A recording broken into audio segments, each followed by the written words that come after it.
Deus. E sobre a palavra de Deus, esse é o nosso assunto, então, né?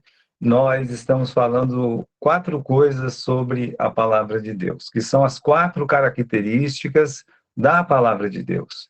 A primeira característica da palavra de Deus é a autoridade. E nós já falamos sobre autoridade, né? A segunda característica é a clareza, a terceira é a necessidade e a quarta é a suficiência.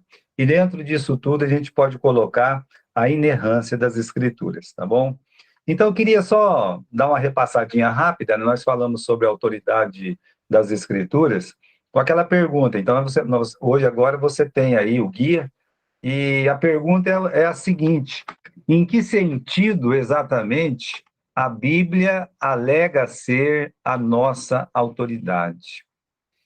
É importante entender essa pergunta, porque se você olhar a pergunta, você vai ler assim, ó, em que sentido exatamente a Bíblia alega ser?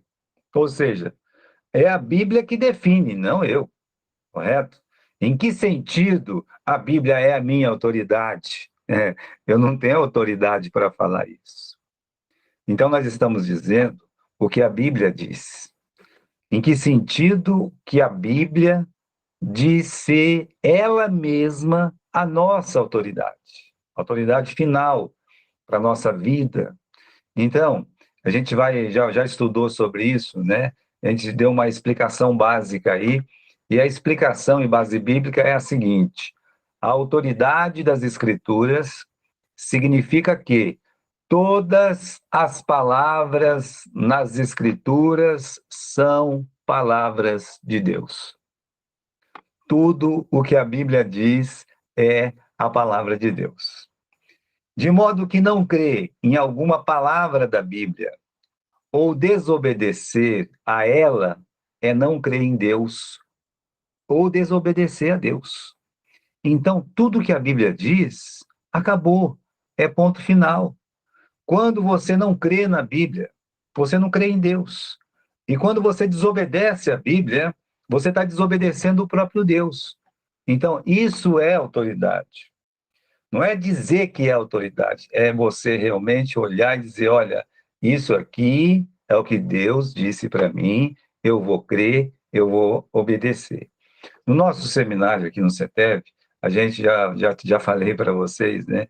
Mas aqui em Marília a gente tem um lema, né? Sobre a Bíblia, né? Eu leio, eu creio, eu adoro. Então, não tem hipótese nenhuma de uma dúvida, de um ponto de interrogação, nada disso. Eu leio a palavra de Deus, eu creio na palavra de Deus e eu adoro. Eu adoro a Deus na beleza da santidade, da sua graça, da sua misericórdia e de tudo aquilo que ele coloca dele e para ele, para nós também, né, dentro das escrituras sagradas.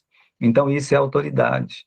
Até você pode, né, fazer um autoexame, se a Bíblia realmente é autoridade na sua vida. Num tempo que as igrejas elas estão se definhando porque a Bíblia deixou de ser autoridade para elas nas Escrituras. Veja só, né?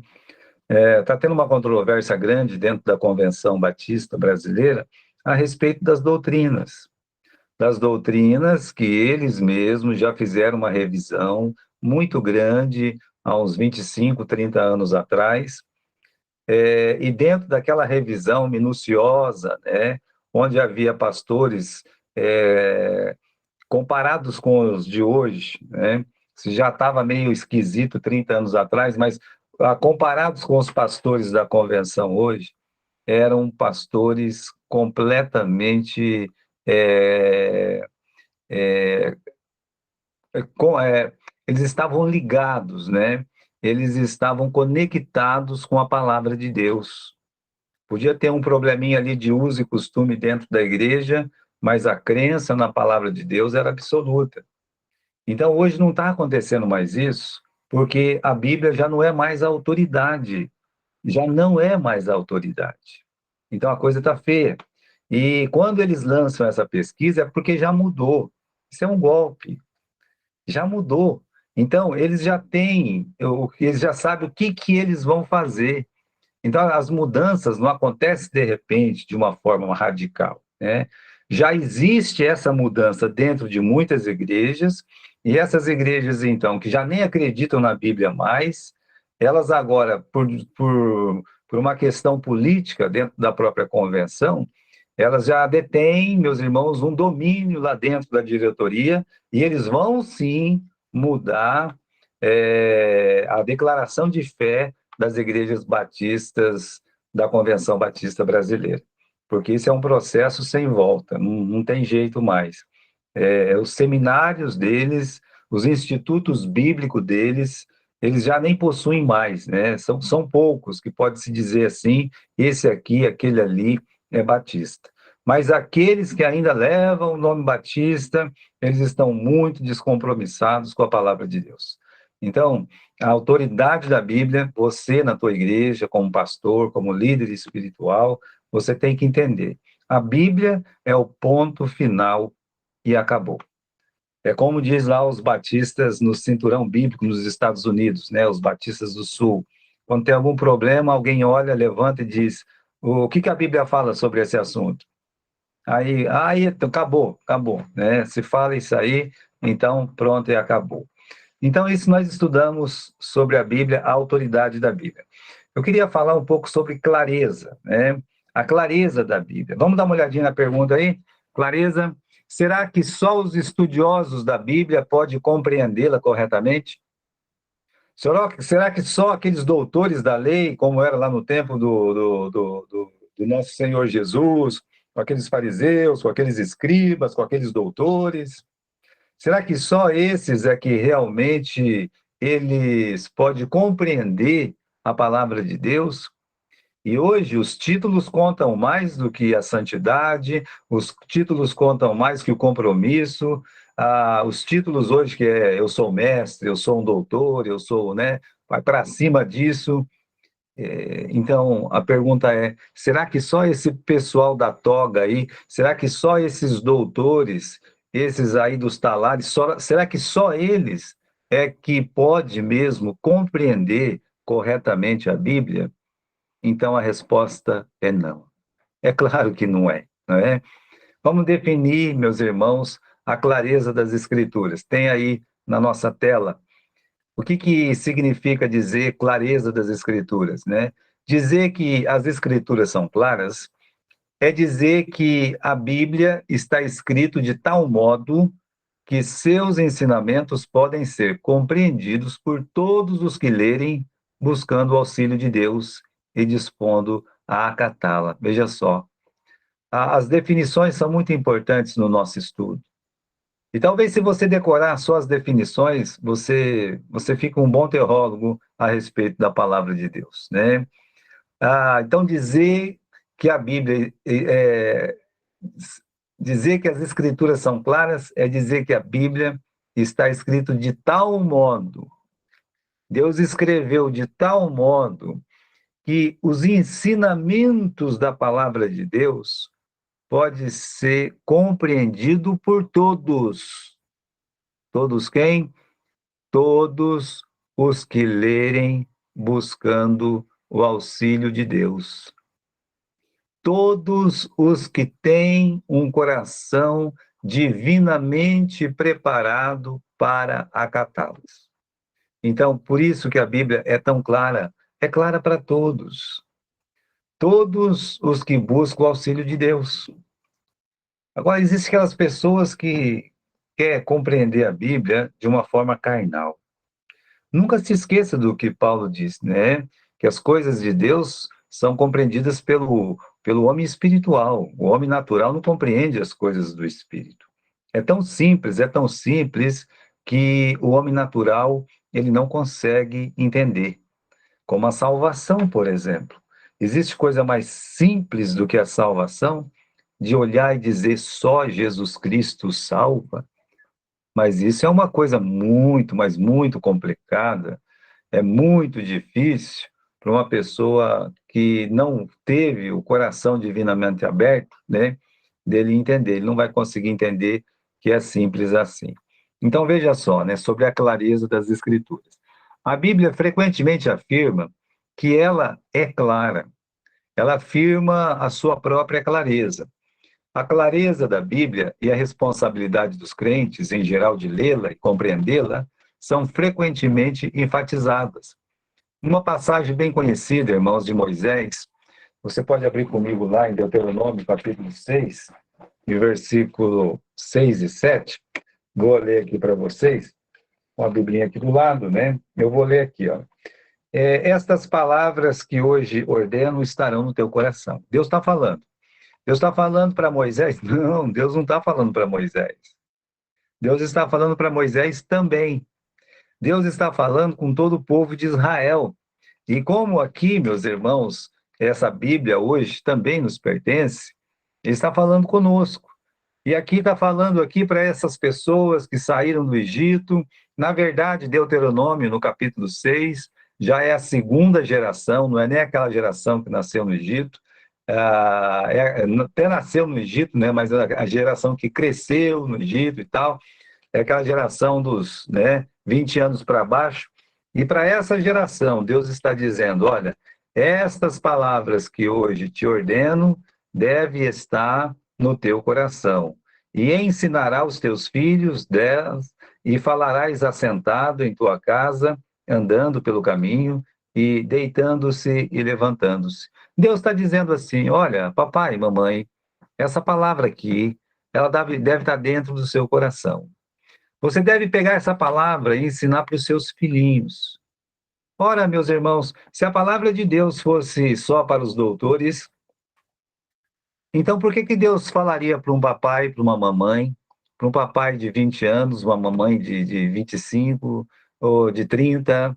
Por que Deus falaria para esses pais dizerem para os seus filhinhos que têm 5 anos, 6 anos, 7 aninhos, uma criança ou um infante juvenil, que seja, né? Por que Deus falaria assim, olha, você tem que ensinar para eles? Por que Deus mandaria ensinar uma coisa que eles não iam entender? Não, seria injusto da parte de Deus. Então, quando nós falamos de clareza, a Bíblia é clara o suficiente para todos entenderem. Então, aqui, né, vamos continuar. Todo o povo de Israel deveria ser capaz de compreender as Escrituras, as palavras das Escrituras, e compreendê-las bem o bastante para diligentemente ensiná-las aos filhos. Alguém já disse que, apesar de ser tão profunda e gigantesca, a Bíblia contém águas onde um passarinho pode se banhar e um elefante nadar. É um mar onde nada um peixinho de aquário ou um enorme leviatã. Olha que interessante, né?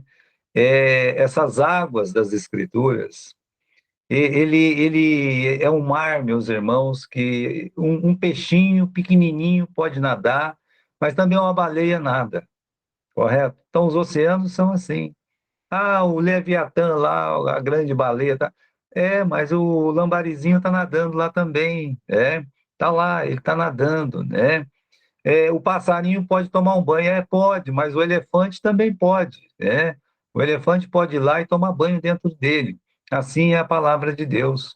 Então, os grandes doutores do conhecimento, os mais simples e letrados, descobrirão que ela é suficiente para preencher a necessidade de cada um. Então, pode ser a pessoa mais estudada deste mundo. Aliás, né, geralmente as pessoas mais estudadas deste mundo, eles têm problema com as escrituras, né? Eles têm problema com a palavra de Deus. Mas a Bíblia é escrita de uma forma que eles podem entender. Agora, aquele camarada que nunca foi na escola, isso acontece muitas vezes, né?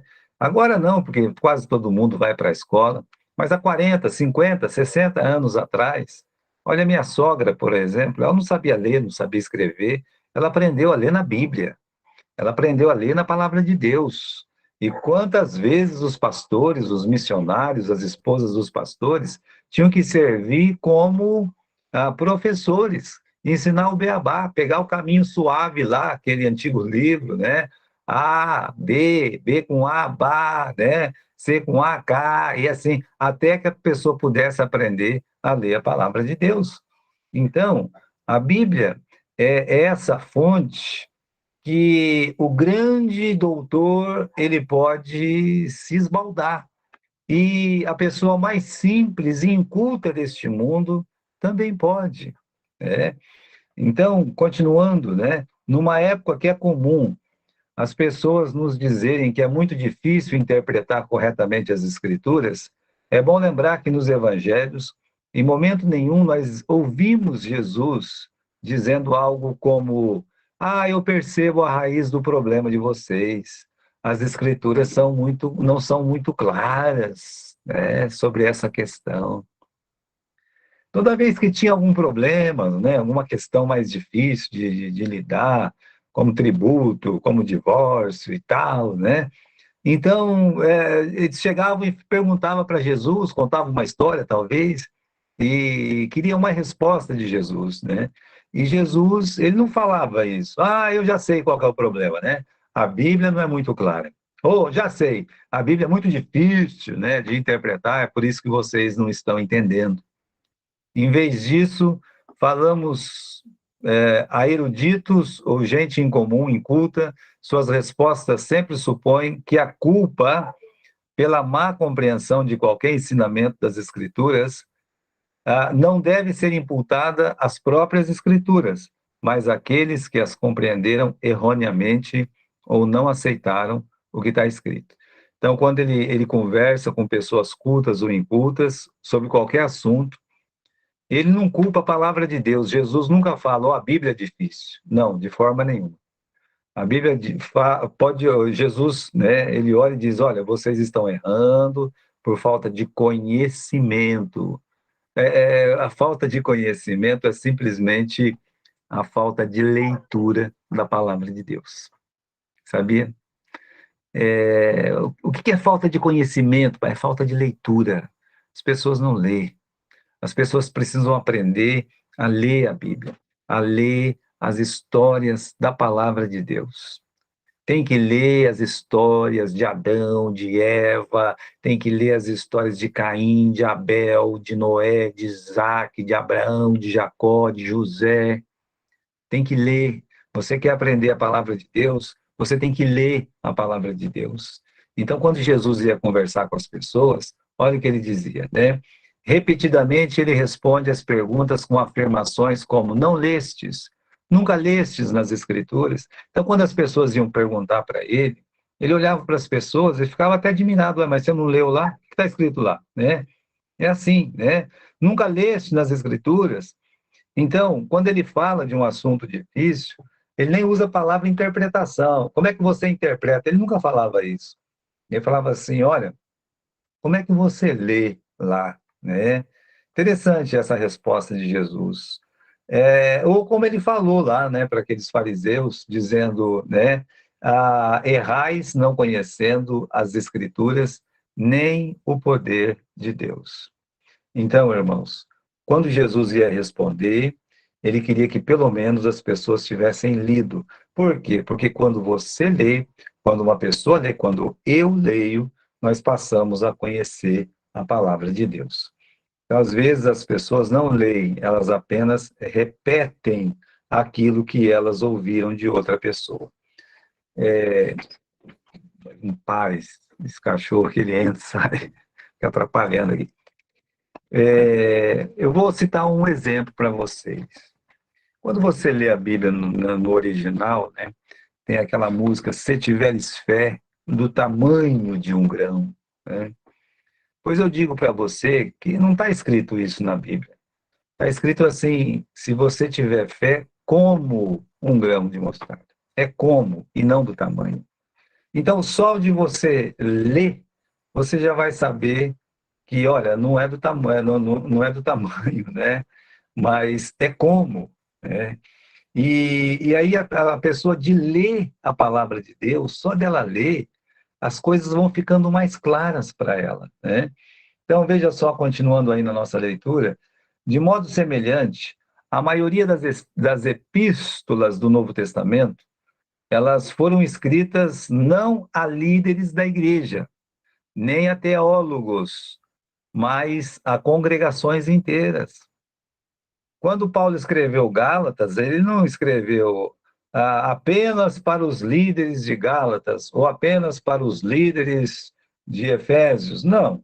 Ele diz assim: aos santos, né, aos crentes, aos irmãos que estão lá em Gálatas ou lá em Coríntios, entende?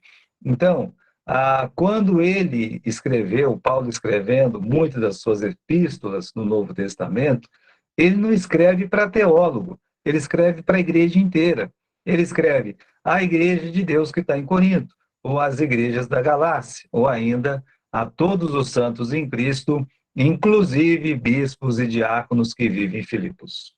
A todos os santos, inclusive, né? Até ele coloca inclusive os bispos e diáconos. Ele poderia ter invertido isso, dizer assim, a todos os bispos e diáconos, e na vírgula colocar inclusive todos os santos. Mesmo assim, todos os santos, que somos nós, estaríamos incluídos. Então, meus irmãos, Paulo supõe que seus leitores irão compreender aquilo que ele está escrevendo. Então, os autores sagrados, seja do Gênesis até o Apocalipse, os livros mais difíceis que a gente pode ter na palavra de Deus, no sentido, isso é muito grande, essas palavras aqui. Um bom dicionário de português nas mãos, você vai lendo a palavra de Deus e você vai conhecer muita coisa, né? É claro que existem coisas que muitos não entendem, mas, como disse, não entendem ainda, né? Moisés ensina que as coisas encobertas pertencem ao Senhor. Pode ser que existe aquelas perguntas mais difíceis, e tem perguntas difíceis. Olha, eu vou dizer para vocês, tem pergunta que eu não sei responder. Antigamente eu ficava tentando responder para a pessoa na hora. Não faço mais isso não. Se eu não sei, eu digo que eu não sei. E se eu não sei, é porque eu não estudei a Bíblia o suficiente ainda. Se eu não estudei, meus irmãos, eu tenho que estudar, né? Então, se a pessoa faz uma pergunta difícil para você, você não sabe a resposta, diga simplesmente, não sei, não sei o que isso quer dizer, mas eu vou estudar e vou tentar entender. Pode falar, Daniel. O pastor, só interrompendo um pouquinho aqui, sobre a clareza que o pastor está falando aí. A questão da tradução da Bíblia, né? Tem essa questão, muitas traduções a Bíblia hoje em dia. Pode perder alguma coisa da palavra de Deus, assim, em questão de palavras, né? O sentido daquela palavra por causa dessa tradução ou não? Ou a gente tem que seguir a tradução original, a que está mais corretamente, né, escrita, que foi em grego, em hebraico, né? Olha, Daniel, sua pergunta é muito boa, meu filho. Obrigado pela sua pergunta. Então, isso aí eu posso tentar responder para vocês da forma que eu creio, tá? Não é do que eu penso, não, que eu creio mesmo. Eu posso usar qualquer tradução, tá? Não tem, eu posso usar qualquer tradução. Se eu não tiver uma Bíblia lá, eu vou usar, quando diz respeito ao caminho da salvação. Então, o caminho da salvação, se você ler João 3,16, por mais estranho que esteja a palavra, mais difícil a tradução ou mais simples, né?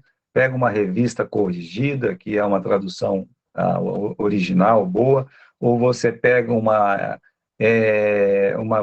nova versão transformadora, que para mim está difícil, né? Em muitos pontos, ou você pega a linguagem de hoje, que é difícil para mim, mas para falar de salvação, eu não tenho problema de usar Bíblia nenhuma. Mas eu digo para você, Daniel, as traduções de hoje, primeiro que eles estão buscando na fonte errada. Eles estão buscando traduzir a Bíblia das fontes de onde se traduz as Bíblias católicas e as Bíblias dos Testemunhas de Jeová.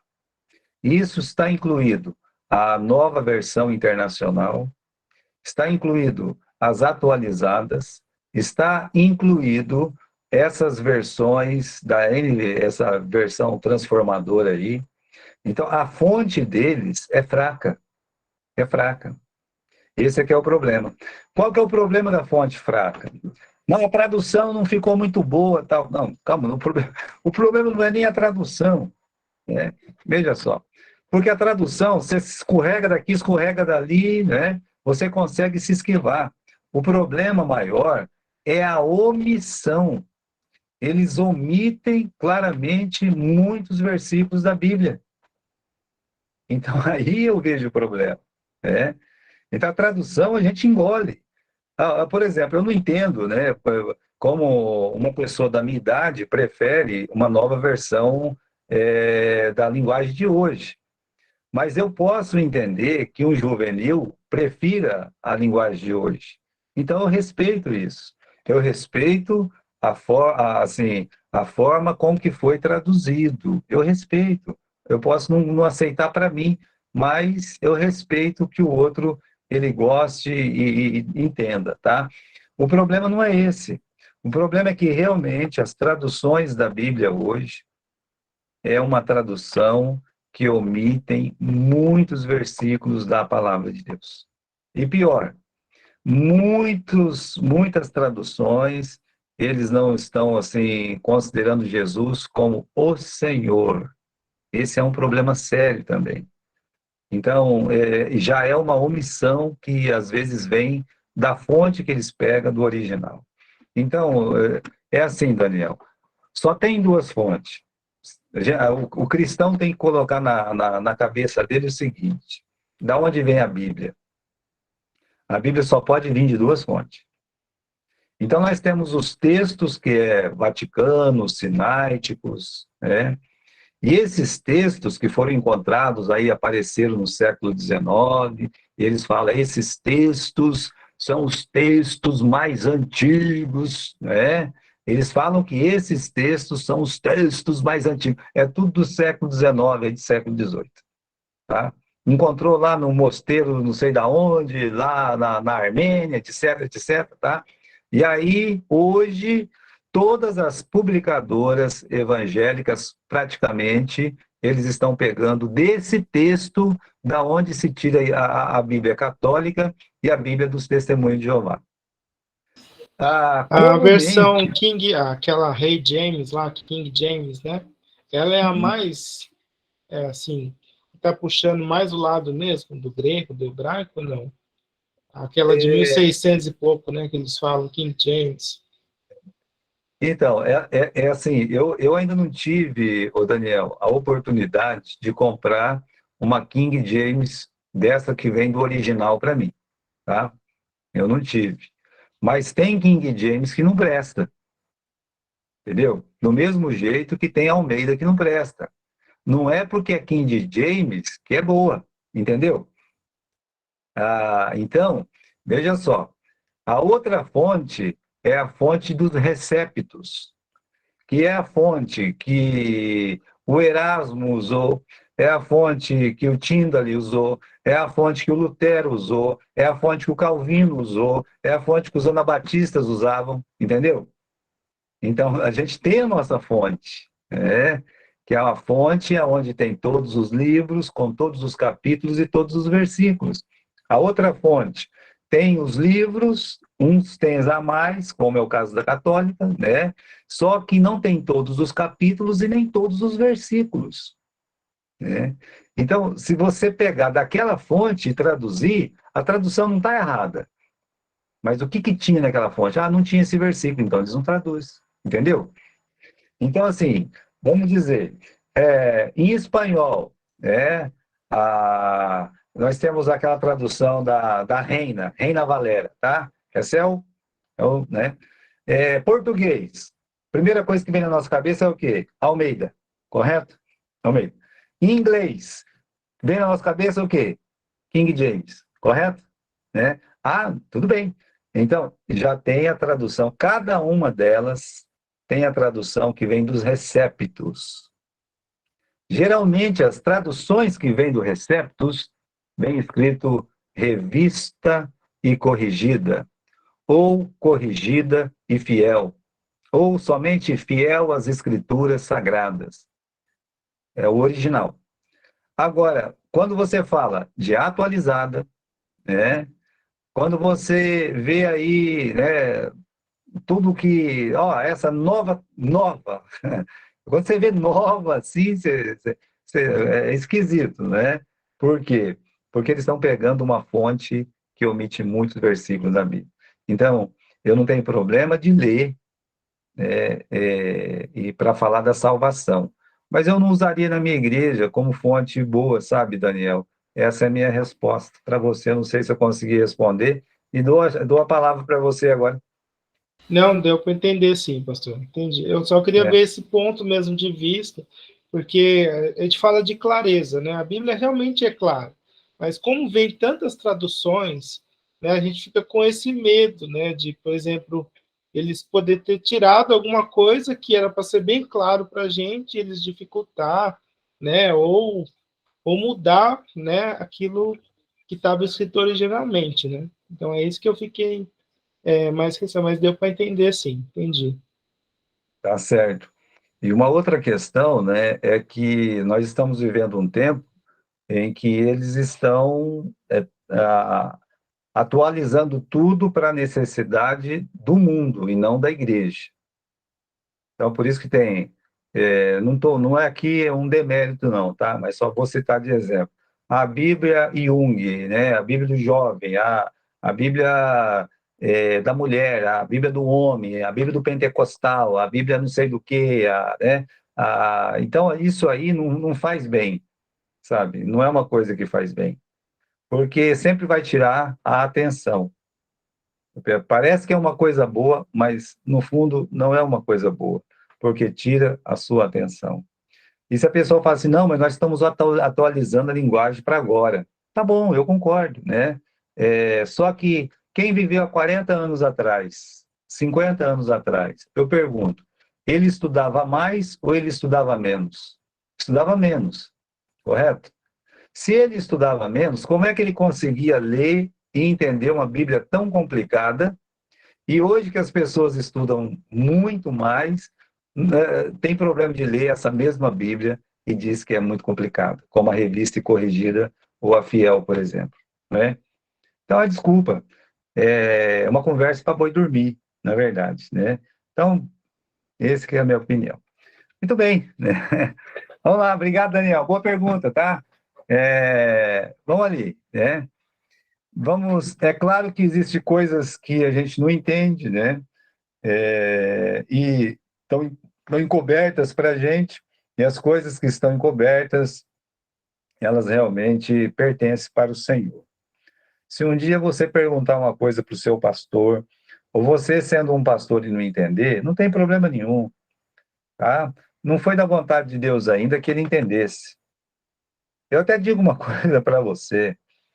Lembra do Daniel, profeta Daniel? Maravilhoso, né? O profeta Daniel, ele começou a ler alguns textos do profeta Jeremias e ele não entendia. Ele não conseguia entender. Ele estava com problema de entender aquela palavra. Ele fez jejum, ele orou, ele ficou 3 semanas lá fazendo jejum e oração. Chegou a mover os anjos lá do céu e veio e coisa e tal. Por isso, se você não entender, você não fique deprimido, não fique triste, mas ore a Deus. Se precisar, faça até jejum, como aconteceu com o Daniel, o profeta Daniel, e Deus, ele vai dar o entendimento para você, tá? Então, vamos continuar, né? Ademais dessa verdade, foi-nos dado dos céus os tesouros escondidos e as riquezas encobertas pelas quais compreendemos que Cristo é o Senhor. Então, irmãos, Deus nos deu os tesouros escondidos, Deus nos deu as riquezas encobertas, e eu asseguro para vocês, por mais simples que seja uma pessoa, se ela lê as Escrituras, ela vai ver como as Escrituras são claras, né? A clareza da palavra de Deus. Então, olha, para terminar sobre a clareza, não percamos tempo em querer saber tudo, saber que fruto o primeiro casal comeu. Isso é pergunta boba. Que fruto que comeu? Como é que era o nome da mulher de Caim? Isso lá é a pergunta que se faz, né? Então, eu digo, né? Uma vez uma moça, né, fazia seminário com a gente, ela falou assim, eu estou estudando para saber qual foi o fruto que como é que fala? A Eva comeu. E aí ficou semanas estudando sobre isso, né? Muitas semanas. E sabe que ela chegou a uma conclusão. Ela chegou e falou, né? Séria, foi caju, né? Foi caju. Fiquei pensando, primeiro, que diferença faz que fruto foi, né? Foi maçãs, foi cajus, foi pera, para mim não faz diferença nenhuma, né? Mas a segunda pergunta que veio na minha cabeça, e é claro que eu não disse isso para ela, porque eu não queria polêmica ali, era o tipo de pessoa que você falava uma palavra, ela falava 10. Para pesquisar isso aí, você já viu como é que é a pessoa, né? Mas ela chegou, falou, e eu pensei comigo, mas era no Jardim do Éden, né? Sabe lá que fruto, né? Porque é uma coisa, meus irmãos, que os frutos de lá, do Éden, não é igual os nossos aqui, né? Os frutos lá nem doença tem, os daqui tem. Então, é, foi uma coisa especial que Deus criou para o homem. O Jardim do Éden era um lugar especial dentro desse mundo que Deus tinha criado. Então, é esquisito. Só um tolo buscaria essa resposta, tá? O papel dos homens é ler a Bíblia para conhecer a Deus. O papel do crente é ler a Bíblia para conhecer a vontade de Deus. O papel do mestre é fazer com que os homens entendam a Bíblia para que possam obedecê-la. O papel dos exegetas é examinar as Escrituras para defender os ensinamentos centrais da Bíblia, para que, porventura, possa convencer os que se contradizem. Então, cada um tem uma função. Eu estudo muito a Bíblia, sou um exegeta da Bíblia. Sabe para que serve um exegeta? Para defender a fé daquelas pessoas que querem, meus irmãos, destruir a palavra de Deus. Aí tem um serviço deles, né? Mas não quer dizer que a Bíblia não é clara para aquele que não é um exegeta, de jeito nenhum, né? Vamos agora para a terceira característica da palavra de Deus. Já vimos que ela é a nossa autoridade, que é a clareza das Escrituras, e agora vamos ver o terceiro ponto, que é a necessidade das Escrituras. Será que o homem precisa mesmo das Escrituras, né? Explicação e base bíblica, né? A, a necessidade das Escrituras pode ser definida assim: dizer que as Escrituras são necessárias significa dizer que a Bíblia é necessária. A Bíblia é necessária para quê mesmo? Para, primeiro, conhecer o Evangelho. Segundo, conservar a vida espiritual. Terceiro, conhecer a vontade de Deus. Três coisas, tá? Necessário para quê? Bom, vou repetir: conhecer o Evangelho, conservar a vida espiritual, ou seja, o seu crescimento espiritual, para você conhecer a vontade de Deus. Mas ela não é necessária para saber que Deus existe ou para saber algo sobre o caráter e as leis de Deus. E calma que eu vou chegar lá, tá? Olha, a Bíblia é necessária para conhecer o Evangelho. Lembra que essa declaração, né, de Romanos, capítulo 10, 13, 17, aponta para o seguinte raciocínio, né? Primeiramente, supõe que o homem precisa invocar o nome do Senhor para ser salvo. As pessoas só podem invocar o nome do Senhor se crer no Senhor, né? Eles não vão poder crer em Cristo a menos que alguém fala de Cristo. Então, a conclusão é que a fé salvadora vem pela pregação da palavra, vem pela pregação de Cristo. Sem ouvir e crer em Cristo, ninguém vai ser salvo. Romanos 10, 17. A fé, ela vem pelo ouvir da palavra de Deus. Isso é fé, né? Fé, ela vem como? Como é que nasce a fé? A fé vem quando você ouve a palavra de Deus e você crê, né? Então aí é que surge a fé. A origem da fé está lá, em você ouvir a palavra de Deus. O Espírito Santo vai tocar no seu coração para que você possa compreender a palavra. Então, meus irmãos, essa verdade, ela foi afirmada primeiramente para o nosso, pelo próprio Senhor Jesus, né? João 14,6, ele diz: eu sou o caminho, eu sou a verdade, eu sou a vida. Ninguém vem ao Pai senão por mim. Por Pedro, no julgamento perante o Sinédrio, né? Pelo apóstolo Paulo, mostrando que não há outro meio de se reconciliar com Deus senão por Cristo, pois não há outra forma de expiar nossa culpa do pecado diante de um Deus santo. Por isso, é só a Bíblia que diz que Jesus Cristo salva, que Jesus Cristo morreu na cruz. Então, você não vai olhar para uma árvore, por exemplo, você não vai olhar né, para uma outra coisa, para um quadro, e vai descobrir o que? Jesus Cristo morreu na cruz por mim. Não. A palavra de Deus vai ser comunicada a você. Ah, pastor, mas esse povo que está longe, coisa e tal, pode ter certeza de uma coisa. Deus, ele é capaz de levar a palavra dele aonde ele quiser, do jeito que ele quiser, ele consegue, ele faz, porque ele é Deus, ele é todo-poderoso. Você pode pensar nos ninivitas que moravam tão longe de Israel e Deus, para salvá-los, levou o profeta Jonas.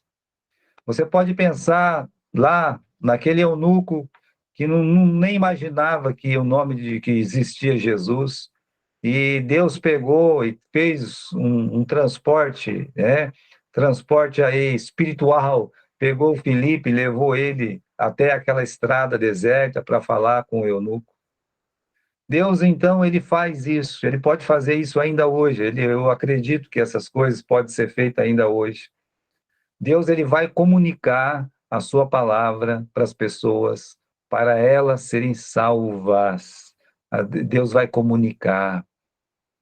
E muitas vezes, irmãos, lendo a história da Missão Batista da Fé, um dos pastores que a gente mais respeita, né, já faleceu há muito tempo, é o pastor Francisco Santiago. Ele era uma pessoa que nem sabia ler, nem sabia escrever, morava na mata, na Amazônia, num lugar frio, escuro, né? E, perdão, num lugar quente, né? Perdão, e ele morava no Acre, ele era um seringueiro. E num dos dias que ele estava cortando seringa lá, né, produzindo a seringa, não sei, mas ele conta que houve uma tempestade muito grande. E no meio daquela tempestade muito grande, ele clamou a Deus e disse: Deus, salva a minha vida. Não demorou muito tempo, apareceu um missionário naquela região, que até então seria impossível de um missionário entrar no meio daquelas matas, entrar no meio daqueles ramais. E aquele missionário entrou e pregou o evangelho, falou do amor de Deus, do Senhor Jesus Cristo. E aquele homem foi salvo. Ele clamou a Deus por salvação, mas ele só encontrou a salvação quando o missionário, ele foi lá e disse: só Jesus Cristo salva. Então Deus, ele faz isso. A fé, ela vem pelo ouvir, o ouvir da palavra de Deus. Deus, ele faz isso. Então não vamos esquecer disso, tá? A Bíblia, ela é necessária não somente para conhecer o evangelho, mas a Bíblia é necessária para sustentar a fé espiritual. Lembra do que Jesus disse? Não só de pão viverá o homem, mas sim de toda palavra que procede da boca de Deus.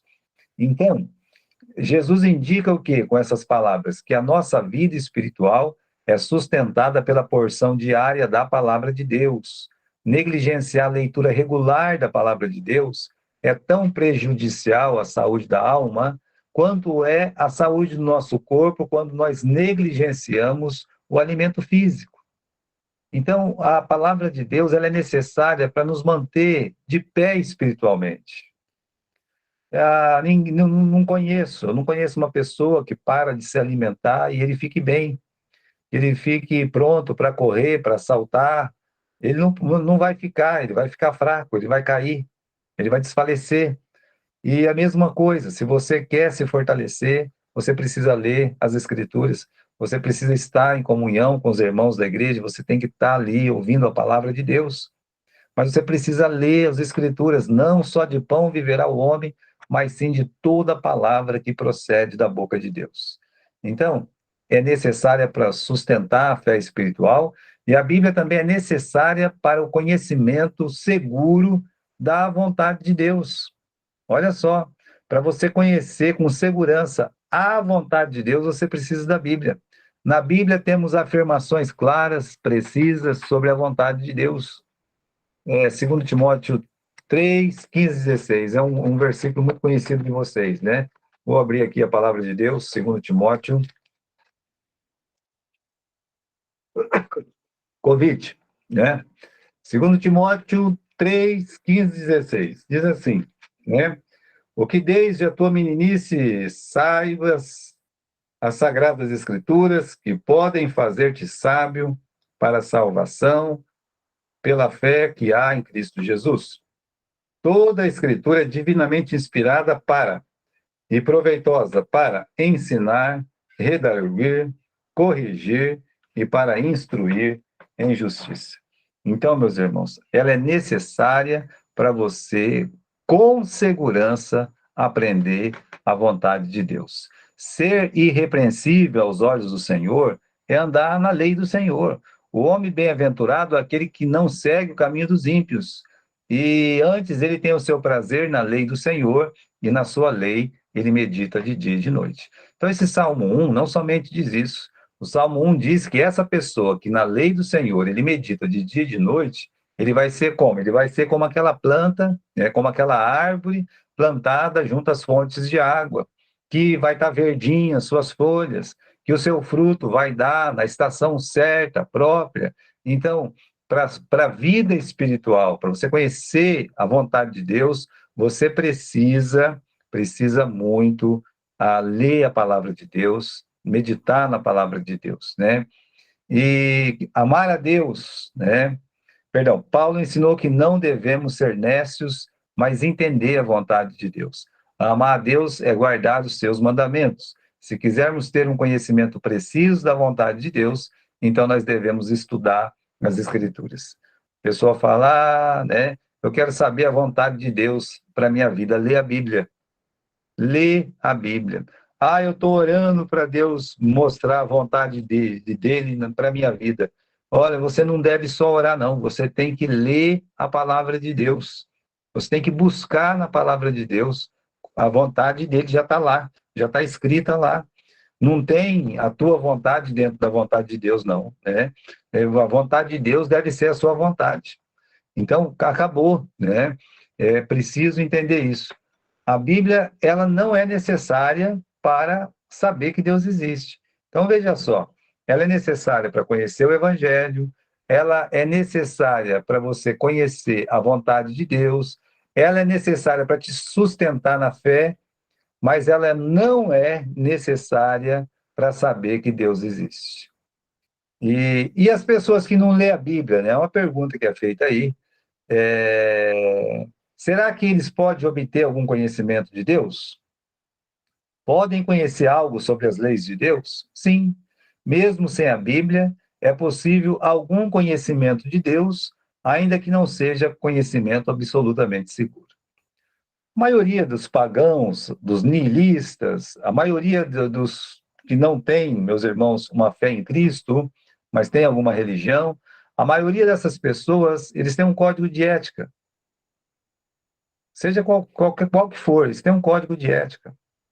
Por exemplo, matar é errado aqui no Brasil, mas matar é errado lá nas religiões xamanistas, nihilistas que existem na África Central, na Ásia.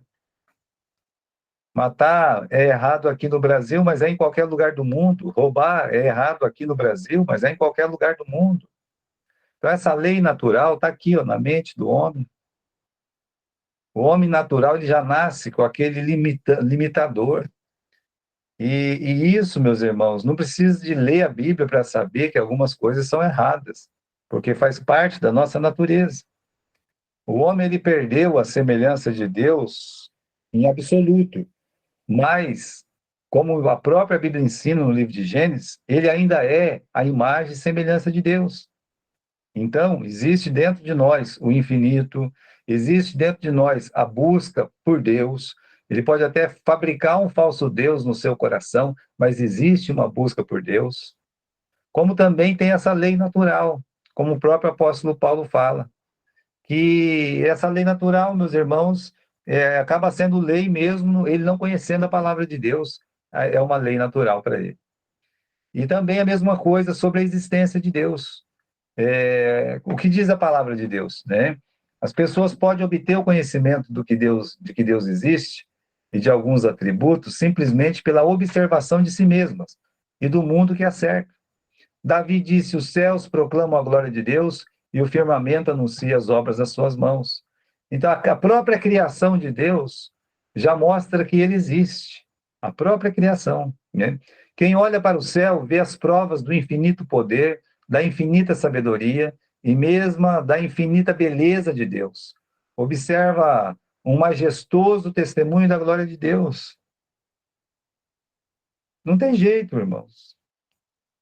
Tá certo que ele já vinha com uma bagagem cristã, mas as pessoas que estudam aí, os astronautas, etc., eles estão hoje mais conscientes da existência de Deus do que naqueles outros tempos, porque agora eles têm mais aparelho, e quanto mais aparelho eles têm, quanto mais sonda eles têm, mais infinito eles descobrem que esse mundo é, e menos eles sabem do início desse mundo, senão em buscar na palavra de Deus, o Gênesis.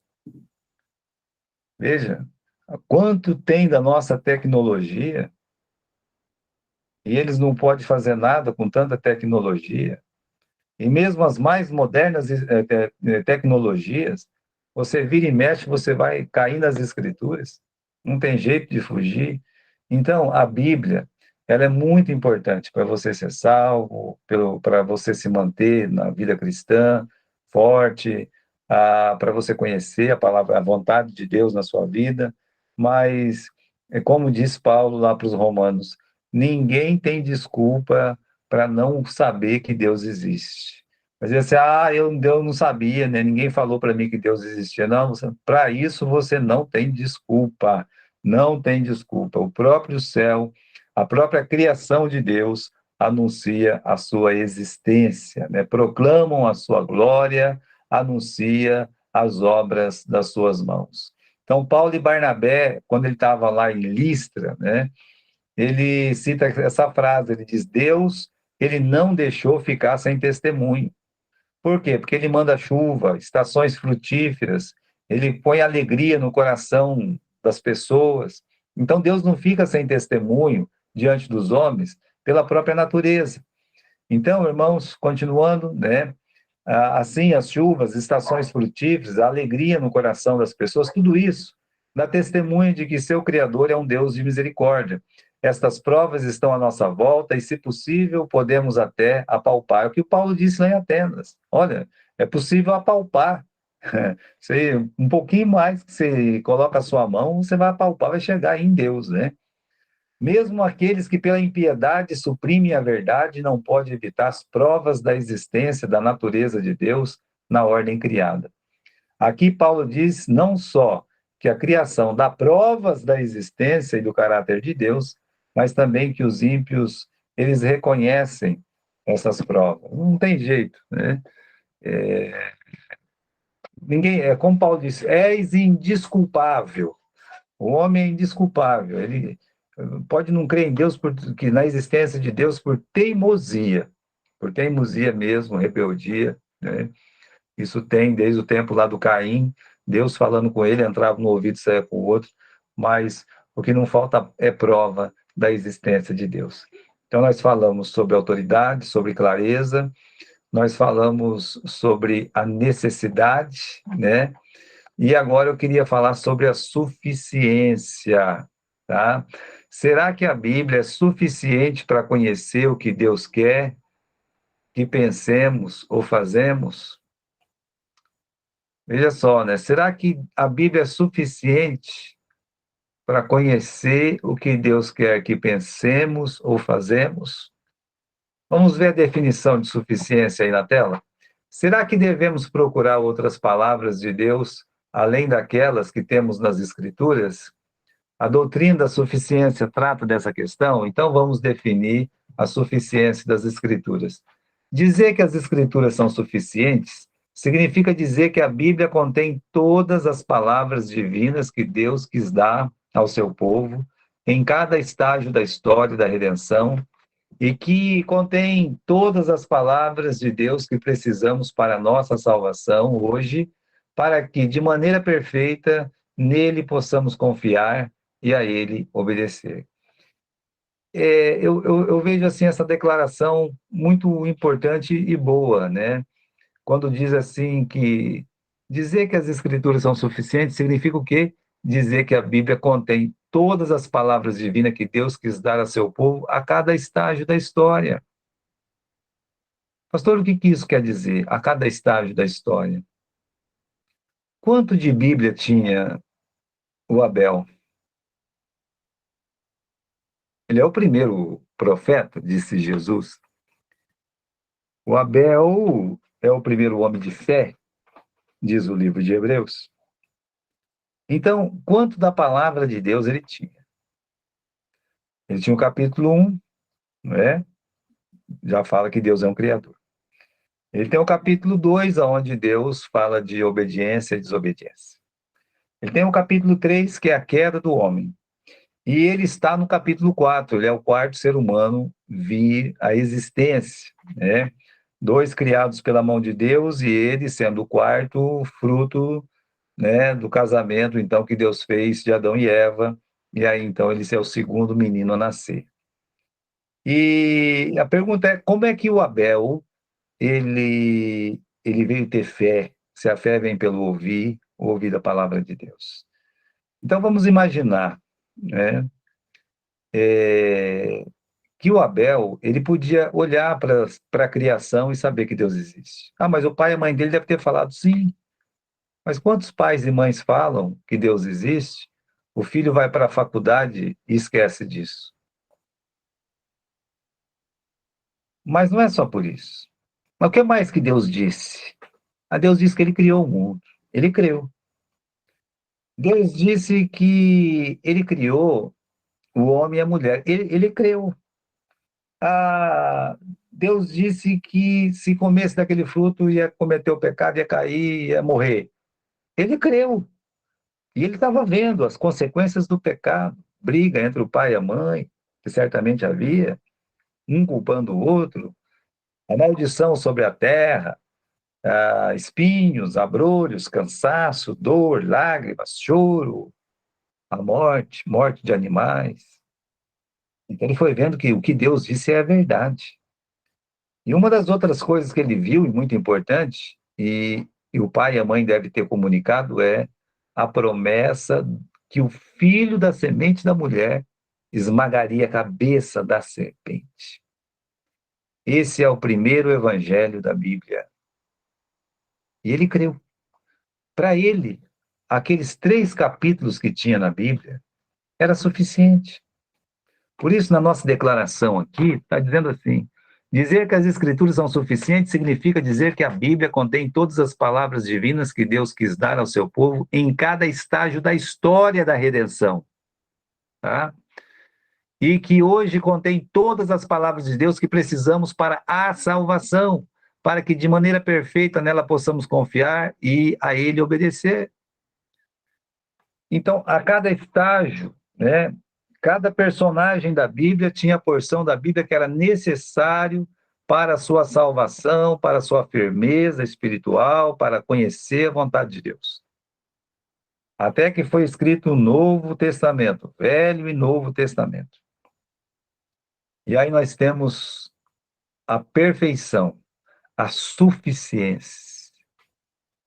A suficiência da Bíblia está em você crer que o Velho e o Novo Testamento, eles são a palavra de Deus, suficientes, né?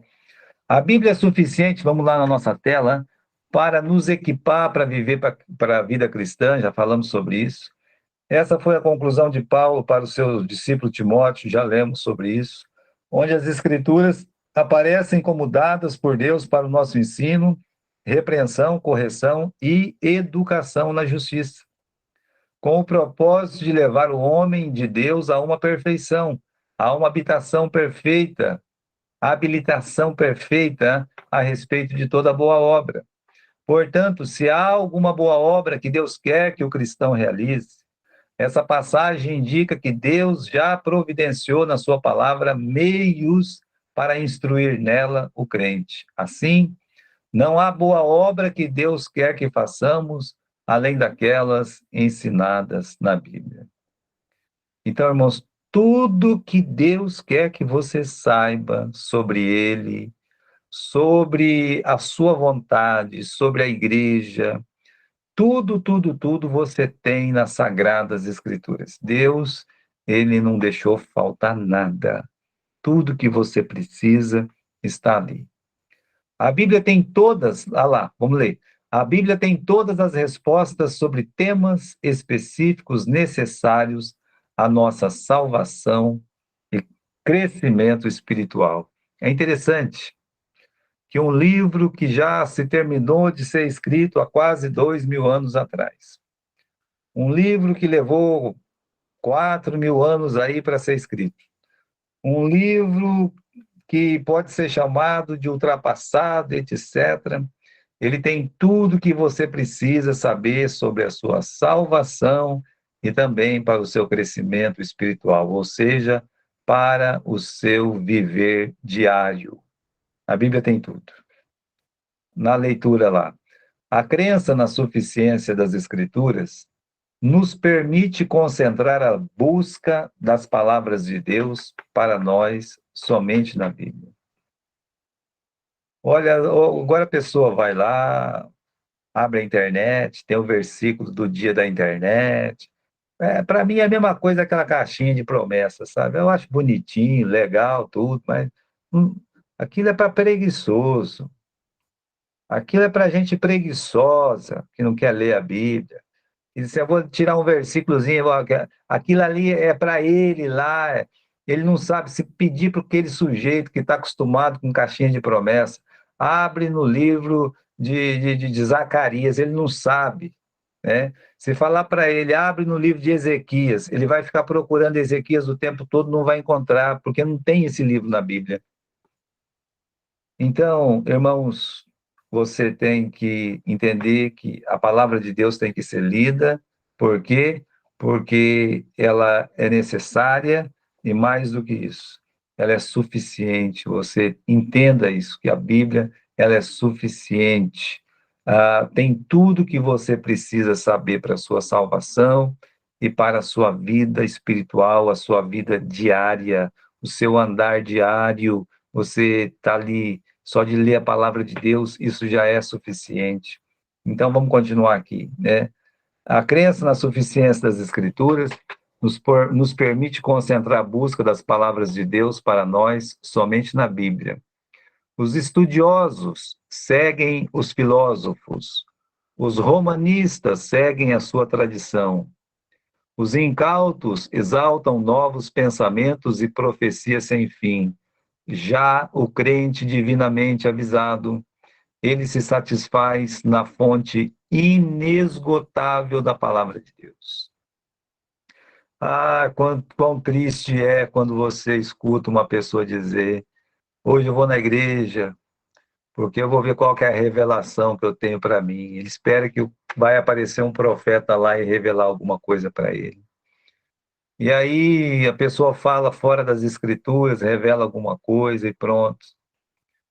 E quando ele poderia ler a palavra de Deus ou ir na igreja, esperando que o pastor ou o irmão que está ali para pregar, ele esteja lendo a palavra de Deus, para que dentro da palavra de Deus aquilo seja suficiente para a sua vida.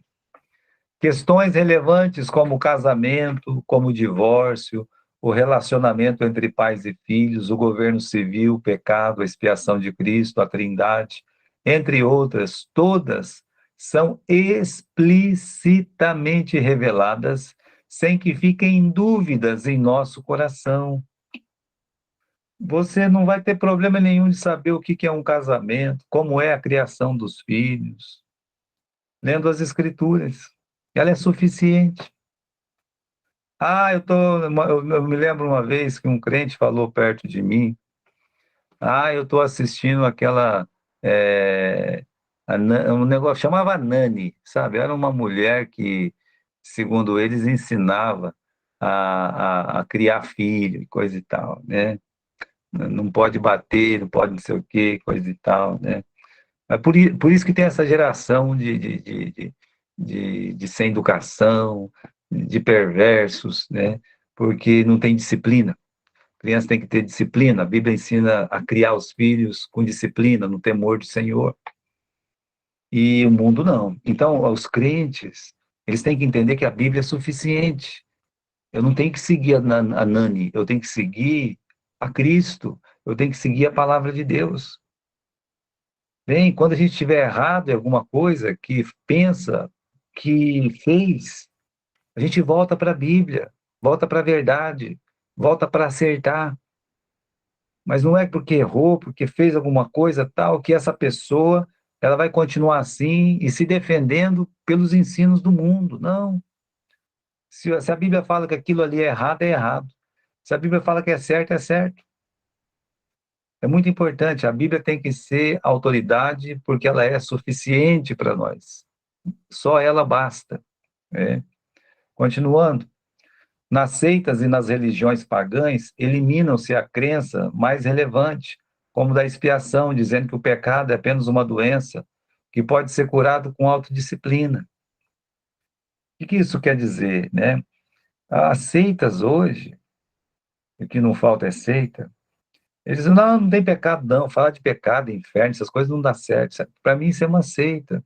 Isso aí você, com autodisciplina, você cura tudo isso. Eles eliminam a expiação, o ensino da expiação. Veja, irmãos, nós falamos sobre essa questão da suficiência, né? Que tem temas específicos necessários à nossa salvação e crescimento espiritual. Você está vivendo um desafio hoje, meu irmão. Cada dia que passa, você está vivendo um desafio de dizer: será que eu creio mesmo que a Bíblia é suficiente? A gente fala que é, mas chega um momento da vida que a gente quer cometer um erro, uma falha, que a gente comete um erro, uma falha, e a Bíblia ela é pesada, ela é dura, ela corrige, ela redargue, ela ensina mesmo, ela bate. E aí a pessoa ela começa a dar voltas, ela não aceita a disciplina da palavra de Deus. Ela nega que aquilo que ela fez de errado seja pecado, para não ter que se arrepender. Então, está acontecendo muito isso no meio cristão hoje.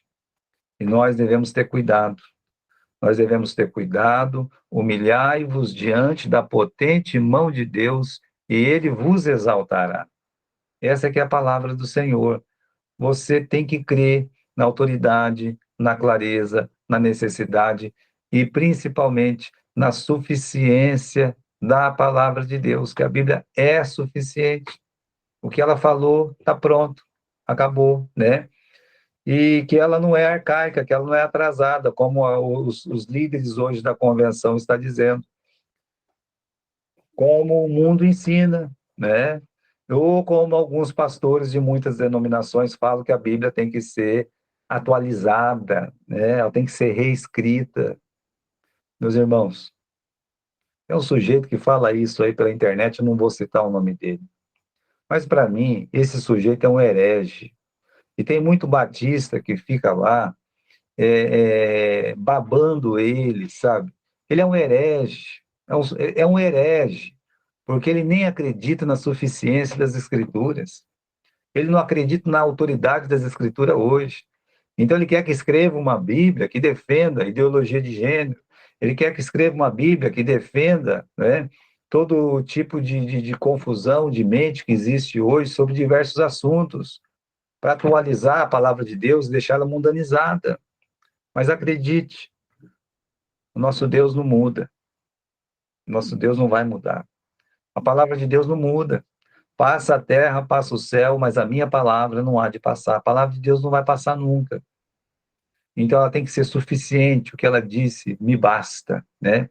Para terminar aqui, o volume das Escrituras dado foi suficiente em cada estágio da história da redenção. Já pincelamos sobre isso, vamos ver aqui. Deus sempre tornou a iniciativa de nos revelar o que precisamos. Então, Deus nos revela aquilo que a gente precisa. Em cada estágio da história da redenção, as coisas que Deus revelara antes eram para o seu povo daquela época e eles deveriam estudar, crer e acatar os seus preceitos, né? Por conseguinte, o tempo de Moisés, ou no tempo de Moisés, os primeiros 5 livros do Antigo Testamento eram suficientes para o povo de Deus daquela época. Não faltava nada para eles. Como não, pastor? Só tinha 5 livros na Bíblia. São 66, faltava 61. Creia, para aquela geração não faltava nada, como nada faltava para Abel, tendo só 3 capítulos da Bíblia. Então, por conseguinte, no tempo de Moisés, os primeiros 5 livros do Antigo Testamento eram suficientes para o povo de Deus daquela época.